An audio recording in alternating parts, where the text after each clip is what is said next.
নতুন রেসিপি নিয়ে চলে এসেছি মাছের পাতাটা। জন্য মাছগুলো ভালো করে কেটে ধুয়ে নিতে হবে। হয়ে গেলে একটি পাত্রে আমরা দিয়ে দেবো রসুন বাটা, আদা বাটা, জিরে বাটা, মাছে এবং পেঁয়াজ দিয়ে ভালো করে রুটির উপরে দিয়ে দেবো শুকনো লঙ্কা বাটা। এবার তার মধ্যে দিয়ে দেবো পরিমাণ মতন হলুদ এবং লবণ। এবার আমরা একটি কলা পাতায় ভালো করে তেলটা মাখিয়ে নেবো।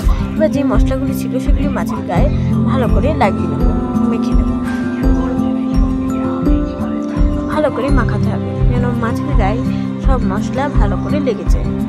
এবার মাছের গায়ে যখন মশলাগুলি লাগানো হয়ে যাবে তখন আমরা পাতায় এক এক করে সব মাছ দিয়ে দেবো।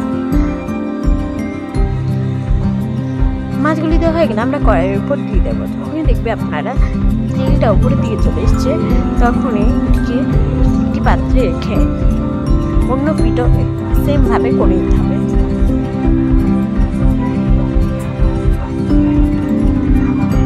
অন্য পিঠটাও ভালো করে সুন্দর করে যখন দেখবে এবার তার উপর থালা দিয়ে আরেকটা পিঠ উল্টে তারপরে এটি কড়াইতে